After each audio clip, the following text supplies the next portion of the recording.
আসসালামু আলাইকুম প্রিয় শিক্ষার্থীরা। আজকে দ্বিতীয় ক্লাস নিয়ে হাজির হলাম। ধারা অনুশীলনী 13.1-এর সমান্তর ধারা। তো সমান্তর ধারার আজকে দ্বিতীয় ক্লাসে আমরা আলোচনা করব 11-12 আর উদাহরণ 4 নাম্বার ম্যাথটা তোমাদের বাড়ির কাজ দিয়ে দিব। এটা হোমওয়ার্ক থাকবে। আমি চেষ্টা করব খুব সীমিত সময়ের মধ্যে ভিডিওটা শেষ করে দেওয়ার জন্য। কথা কম বলে আমি শুরু করতে যাচ্ছি। শুরু করার আগে একটা কথা বলি, আমার এটা হচ্ছে ফারুক একাডেমি ইউটিউব চ্যানেল। এই ইউটিউব চ্যানেলটাতে অবশ্যই ভিডিওগুলো ছাড়া হবে, ফেসবুক আইডিতেও ছাড়া হবে।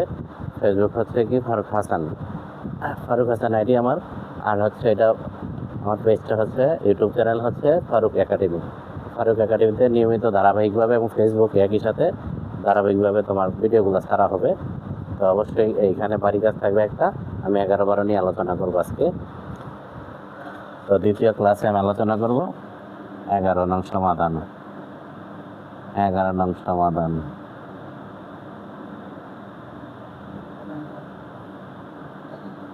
এখানে সমান্তর দ্বারা কিভাবে বুঝবো একটু খেয়াল করলে দেখবা, পূর্ব রাশি থেকে মানে শেষ পদ থেকে মাইনাস করতে করতে আসি। 23 থেকে 17 বাদ দেবো, 17 থেকে 11 বাদ দেবো, 11 থেকে 5 বাদ দিব। প্রতিবারই পার্থক্য 6 করে বের হতেছে। তার মানে একই সংখ্যা আসলে এটা সমান্তর ধারা, ভিন্ন সংখ্যা আসলে গুণোত্তর। ধারা মূলত দুই ধরনের, একটা হচ্ছে সমান্তর, একটা হচ্ছে গুণোত্তর। যদি বিয়োগফল একই সংখ্যা বারবার আসে, 2, 4, 6 আর যেই সংখ্যা আসুক, একই সংখ্যা আসলে সমান্তর ধারা। আর হচ্ছে যদি ভিন্ন সংখ্যা আসলে গুণোত্তর ধারা। সোজা কথা। তো এখানে সমান্তর ধারার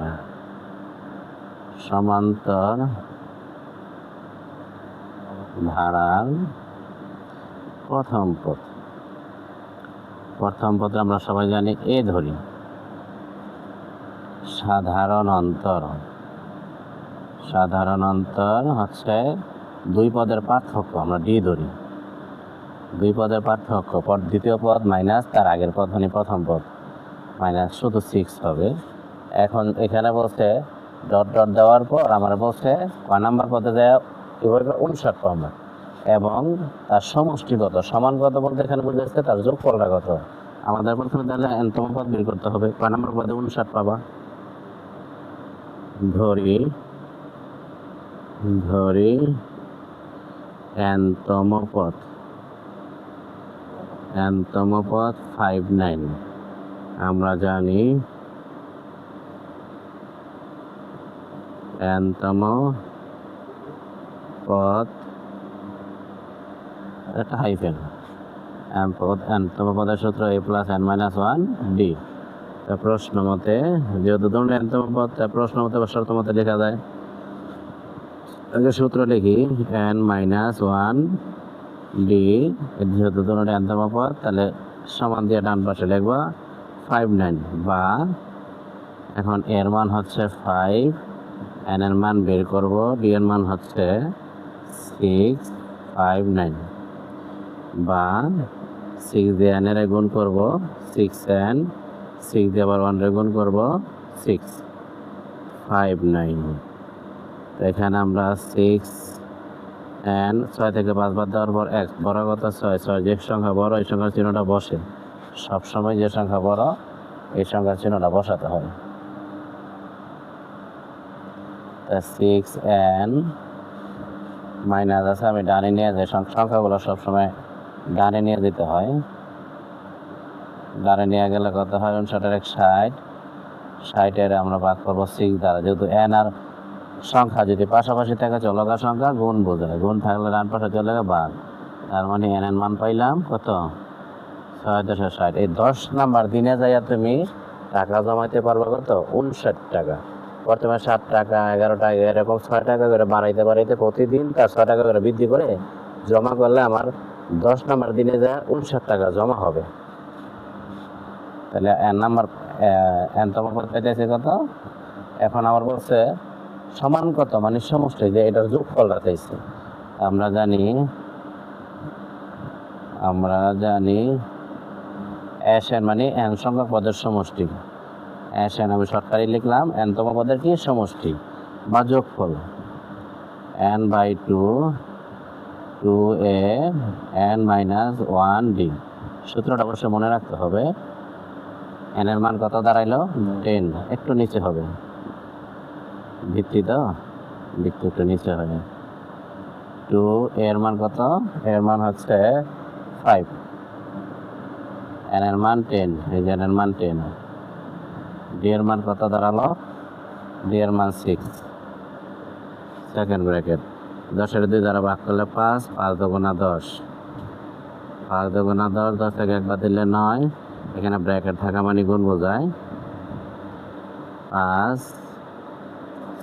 6 নং 54, 54 আর হচ্ছে 10 64, এখানে ব্র্যাকেট থাকা মানে গুণ বোঝায়। 64 আর হচ্ছে 5 গুণ করলে দাঁড়ায় 64 গুণন 5, 320। এই ছিল আমার 10 নম্বর পদের সমষ্টি টোটাল যোগফল। আশা করি বুঝতে পারছো। এখন আমি পরবর্তী ম্যাথে চলে যাই। পরবর্তী ম্যাথ সেম একই জিনিস, এই জন্য আমি এতটুকু রেখে দিলাম, পরবর্তীতে কাজ তাকে একটু মুছে রেখে দিলাম।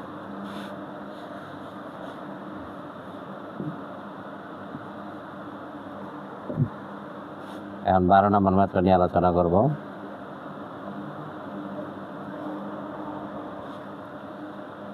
সমান্তর ধারা, এটাও সমান্তর ধারাই। প্রথম পদ কত আছে 29, দ্বিতীয় পদ 25, মানে 5 টাকা কম, 4 টাকা করে কম জমাইছে। প্রথম দিন 29 টাকা, তারপরের দিন 25 টাকা, তারপরের দিন 21 টাকা, এরকম 3 টাকা 4 টাকা করে কমাতে কমাতে কয় নাম্বার দিনে যায় তুমি 23 টাকা জমাবা। তাহলে হচ্ছে দুই পদের পার্থক্য 25 মানে পূর্ব রাশি, দ্বিতীয় পদ মাইনাস প্রথম পদ কত দাঁড়ায় -29, সরি 4, 29 থেকে -29 থেকে 25 বাদ দিলে 4, বড় 29 এর চিহ্ন বসবে। তাহলে এনতম পদ কত -29, বা পদ সংখ্যা বলতে পারি। এনতম পদে a প্লাস n মাইনাস 1 সূত্র অ্যাপ্লাই করা হইল। আর হচ্ছে কি এনতম পদের মান দেওয়া আছে -23। এখন আমরা মান বসাই। এর মান কত দেওয়া আছে 29, এন এর মান বের করব। ডি এর মান কত -4, -23 কি দাঁড়ায়, আচ্ছা এখানে লিখে নেই 29 মাইনাসে প্লাসে মাইনাস হবে 4n, মাইনাসে প্লাস হবে 23।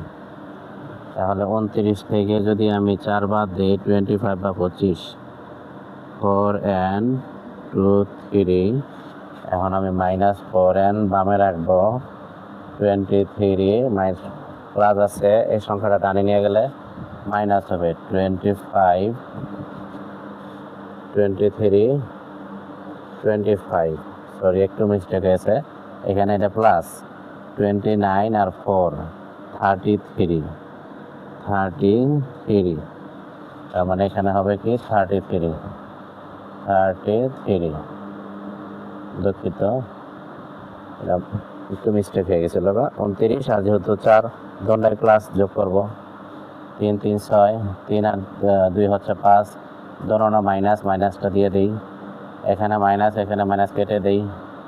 তাহলে এন এর মান বের করব। 56 হচ্ছে ভাগ করব 4 দ্বারা, মনে হয় 4 14 56 হয়। এন এর মান পাইলাম। এখন আমার দরকার হচ্ছে সমান কত, তার মানে সমষ্টি কত, যোগফল। অর্থাৎ যোগফলের সূত্র আমরা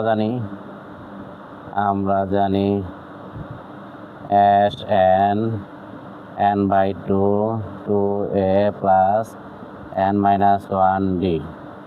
এন এর মান পাইলাম কত 14, এন এর মান 14, 2a এর মান পাইছি 29, এন এর মান পাইলাম 14, ডি এর মান পাইলাম -4।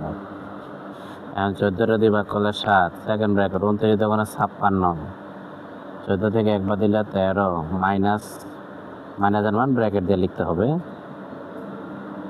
56, আর 4 13 26, 26 52,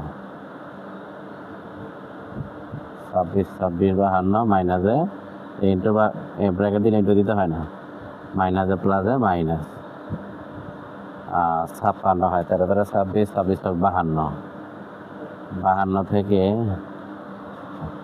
কত দ্বারা এখন 56 আর 52 মাইনাস করি 58। এখানে 29 গুণ কত আসে দেখি, 29 গুণন 2, সরি এখানে 56 না, 29 গুণন 2 58 হবে। 58 থেকে 52 মাইনাস করলে 6, ব্র্যাকেট থাকা মানে গুণ 6 7 6 7 42। দুঃখিত, এই জায়গায় আমার একটু মিস্টেক হয়েছিল, ও 2 গুণন 29 58 হবে, 52 লিখে ফেলছি বলে। আর এখানে মাইনাসে প্লাসে মাইনাস হবে, 13 গুণন 4, 4 13 52, 52 থেকে 6 বাদ দেওয়ার পর 6 বা 6, এখন যেহেতু ব্র্যাকেট থাকা মানে গুণ 6 গুণন 7 6 7 42, তার মানে সমষ্টি পেলাম কত 42। তো আশা করি সবাই বুঝতে পারছো। যদি কারোর সমস্যা হয় অবশ্যই কমেন্টে জানাবো। এখন সেম উদাহরণ 4, এটা আমি বাড়ি কাজ দিয়ে দেবো যেহেতু ভিডিওটা খুব লম্বা হয়ে যাবে। 1 2 3 4 একদম 1 টাকা করে বৃদ্ধি করতে হবে। প্রথম দিন 1 টাকা, দ্বিতীয় দিন 2 টাকা, তৃতীয় দিন 3 টাকা, এরকম 1 টাকা করে বাড়াইতে বাড়াইতে কয় নাম্বার দিনে আমি 29,99 টাকা আমি জমাবো। কয় নাম্বার দিনে 99 টাকা জমাবো এবং তার সমষ্টি মানে এই যে তমপাত, এখানে যত তমপাত পাইছিলাম তার যোগফলটা সেম যেভাবে বের করছি একইভাবে বের করতে হবে। এটা আমি হোমওয়ার্ক দিয়ে দিলাম, বাড়ি কাজ দিয়ে দিলাম।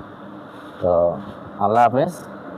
এই ছিল আমার দ্বিতীয় ক্লাস। পরবর্তী ক্লাসে কিছু অঙ্ক নিয়ে আলোচনা করব। আল্লাহ হাফেজ।